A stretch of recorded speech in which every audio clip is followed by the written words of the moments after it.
A man was trapped out on the frozen river. He quickly drove a spike into the ice and threw his dog toward the shore. The dog's name was Togo, his only hope of survival. Togo landed on the bank and immediately took off running, pulling hard. The rope tied to him snapped tight. He got yanked back a few times but kept fighting forward, trying to drag the massive ice chunk, with 10 dogs and 1 man still on it, toward land. Togo whimpered but kept charging ahead. His owner shouted commands from behind and the other dogs barked in support. Togo was 12 years old, practically ancient for a sled dog, but he didn't stop. Over and over, he surged forward, and little by little, the ice started moving toward shore. The man quickly unfastened the rope. With a command, the dog team took off running. One by one, they leapt onto solid ground. The man took a few steps back, then ran forward and leapt, landing safely on the riverbank. Togo and his owner, Sep, had pulled it off together. They led the sled team out of danger, but Togo was badly injured in the process.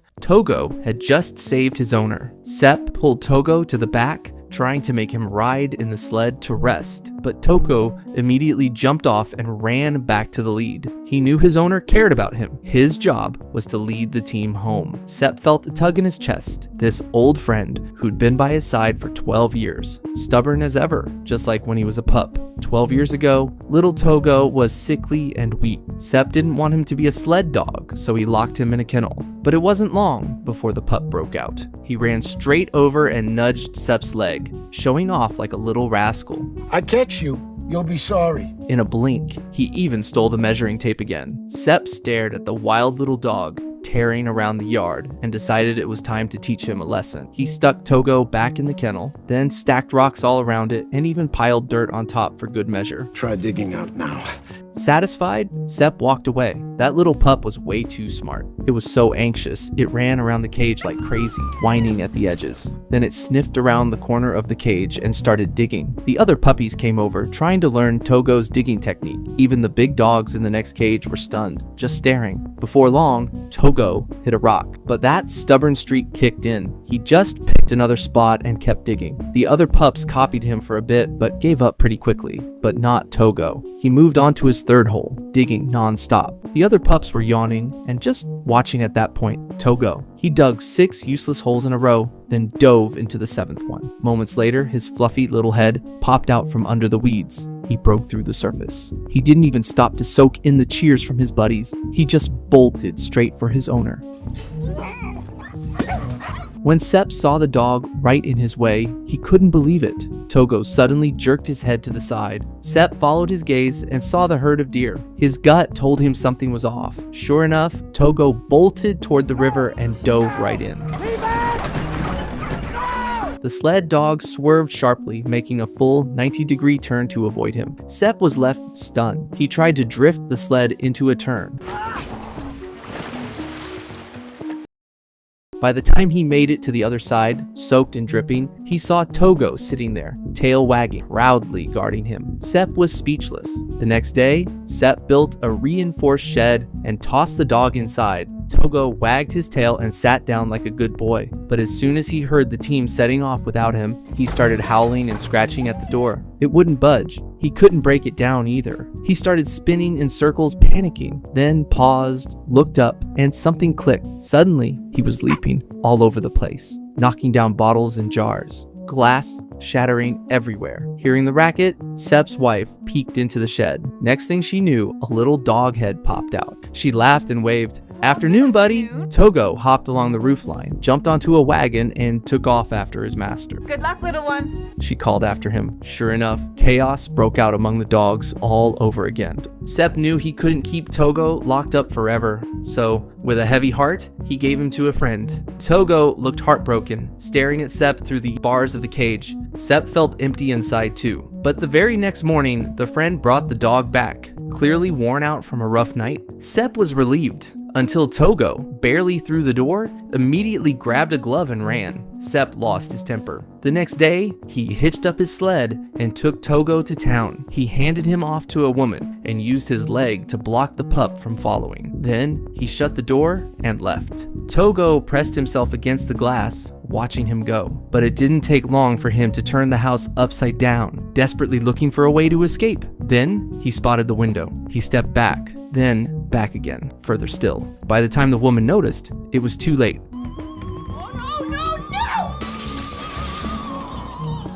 That's when Sepp heard the bark, a bark he knew all too well. He looked up and locked eyes with Togo. Something in him shifted. He decided to give to the dog a real chance. But when he saw blood on his own hand, he cradled the little dog in his arms, his heart aching, and gently placed him back on the sled. Togo wanted to be the leader of the sled dog team, but Sepp put him all the way in the back row and tied him up tight. The big dogs next to him weren't exactly friendly. They bared their teeth and growled. Togo, ever the charmer, went full people-pleaser mode, licking faces and wagging his tail to smooth things over. Crisis averted, Sepp gave the signal and the team took off. But before long, Togo zipped past the dogs in his row. That's when Sepp started to notice this little guy had some serious potential. He called for a stop and moved Togo up a row. Again, Togo passed the bigger dog. Another stop, another row up. One row at a time, Togo just kept climbing. With every upgrade, Sepp's grin got wider. By the time his wife came out to see the team, Togo was in the front, leading the whole pack. After just one training run, he'd earned the respect of every dog out there. Sepp was over the moon. "This is the most incredible thing I've ever seen," he said. He's not a sled dog, he's a lead dog.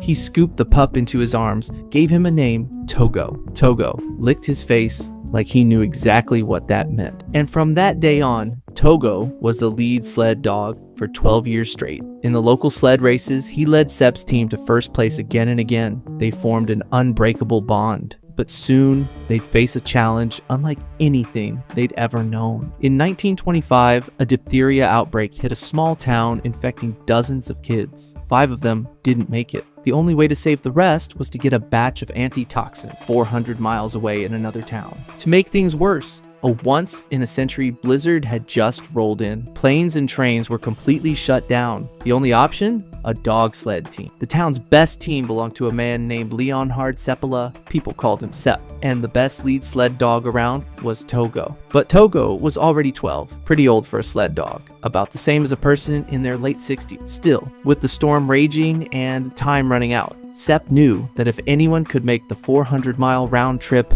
it was Togo. He also knew the odds of making it back were slim, but for the kids, he didn't hesitate. That night, in the middle of the snowstorm, he said goodbye to his wife. As he left town at dawn, the whole community showed up quietly to see them off. The blizzard was brutal, but the sled team pushed forward. To save time, Sepp led them up and over a mountain. But coming down the other side, they ran into serious trouble. Sepp could barely keep his eyes open in the howling blizzard. He couldn't see the road at all. Togo was the first to sense danger up ahead. It was a cliff. He stopped immediately. But the dogs behind him couldn't brake in time. The whole sled team was about to go flying off the edge. Sepp jumped off the sled and tried to slow them down by dragging his ice axe across the surface. And then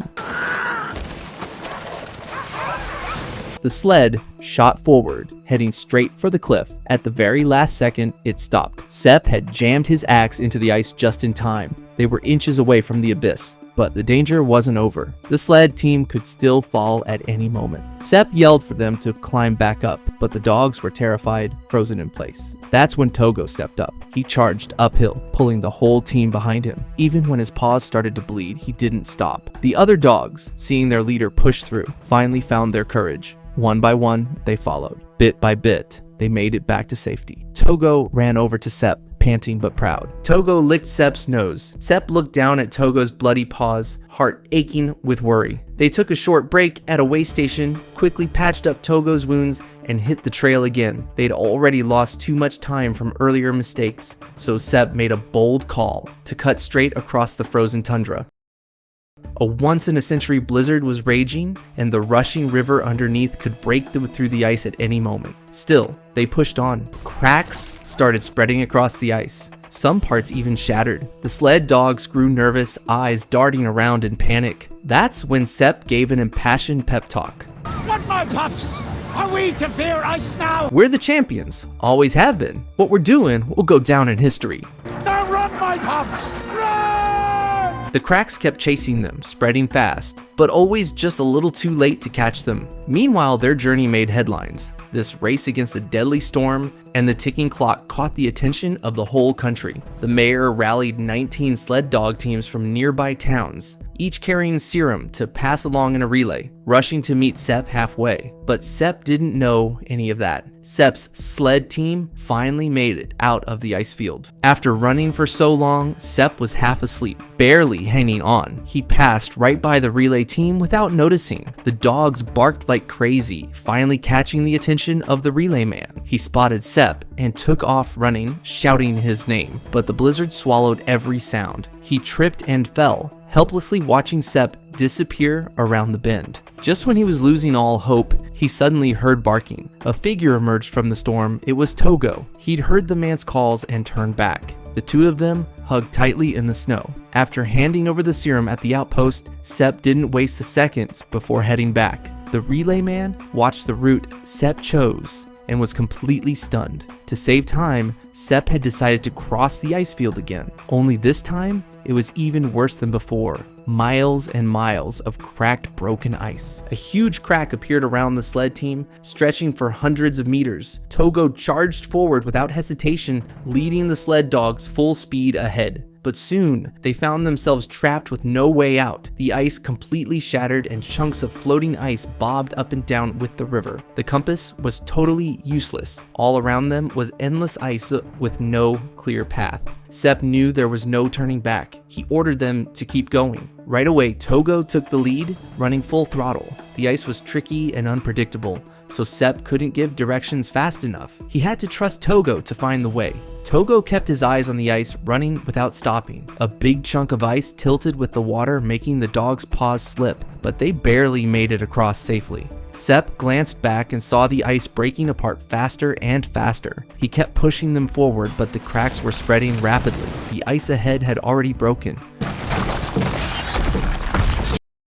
Togo led the way, jumping over the gap, and the sled dogs followed one after another, but the sled got stuck. Just as Sepp was about to fall in, Togo held on tight and pulled the sled back up. They thought they were almost safe on shore, but there were still a few meters of cold, deep water and a shifting ice between them and safety. The floating ice kept drifting away with the waves. Sepp looked the situation over and put all his hope in Togo. He hammered the stakes in tight and threw Togo onto the shore. At 12 years old, Togo somehow, all on his own, pulled the ice floe closer to land. The sled dogs and Sepp all jumped onto the shore, one after another. After escaping the danger, they headed back to that little cabin. The woman there hugged Togo, tears in her eyes. It had only been a few days, but Togo was already so weak. Sepp felt heartbroken too. When they set out again, Sepp laid Togo down on the sled to rest. But Togo, just like when he was a pup, jumped down and ran back to lead the team. Sepp could only sigh and tie the harness back on him. They climbed the snowy mountain again, but the wind and snow just kept getting worse. Everything was white and blurry. Nothing could be seen. Sepp called the sled dogs to a stop and slowly walked up to Togo. He crouched down and said, Togo, I'm sorry. I can't help you. "We have to make it to the next station. I know you can do it, good boy." Good dog. Good dog. The team pushed forward through the storm. Togo did his best to find the way and the other dogs followed him, but Sepp couldn't handle the harsh weather and finally passed out. When he woke up, everything was dark and the sled team had stopped. He called out Togo's name and crawled to the front of the team. He begged, "Do you understand? If we stop now, we'll die here." But Togo didn't move, his eyes barely open. Sepp stared at him, heartbroken. Suddenly, a light appeared behind them. The contact had arrived. It turned out Togo had led the team right to the edge of the station, and that's why he was so exhausted he fell asleep. Sepp let someone take the serum and smiled at Togo. "You're amazing. You really are something special." Magnificent. The sled team pulled off the impossible. They got the serum back to the town. Reporters were racing to get the scoop, interviewing the contact and even asking about the lead dog's name. But Sepp and Togo, they were completely forgotten. They were just too exhausted, curled up together, and slept for 2 full days and nights. It wasn't until the 3rd day that Sepp finally got the sled team ready to head home. Togo was barely hanging on, lying on the bed completely still. The townspeople kept coming by to thank them. A little girl gently petted Togo and asked, Mr. Sepala, is Togo going to die? Sepp couldn't bear it and quietly got up to leave. He didn't regret taking the mission to save lives, but he did regret what it had done to Togo. But surprisingly, Togo pulled through again. Sepp, however, started to ignore him on purpose. he had to work, and Togo wasn't fit to be a sled dog anymore. Limping, Togo kept circling around him. Sepp finally lost it, grabbed Togo's paw, and said, I have to go. I have to go to work. After his owner left, Togo whimpered twice and lay down by the door. Then he barked, restless and unwilling to give up. Sepp heard the barks but didn't look back. He just led the team and took off. Togo just couldn't bear to see his owner leave. Somehow, he managed to pull the door handle open and ran out again. Even though he was limping, his front paw suddenly didn't hurt anymore, and he broke into a full-on run on all fours. The woman chased after him, calling his name. Sepp heard the shouting, turned around, and saw a Togo running toward him. He quickly called the team to stop. For a moment, he was stunned. Togo rushed over and affectionately licked him, and Sepp hugged him tight. At that moment, Sepp finally understood Togo didn't live just to pull the sled. He lived to help people. From then on, Sepp often took Togo on walks and trips out in nature. He even found Togo a new role as a father. Togo had many puppies, and they spread out and eventually became the Siberian Husky breed. As for Togo, he passed away one winter, but Sepp often felt like he could still see him, and Togo always seemed to be watching Sepp, like he never really left. This movie is called Togo. Hope you enjoyed it. I recommend everyone goes and watches the original. Don't forget to like and subscribe. See you next time. Bye.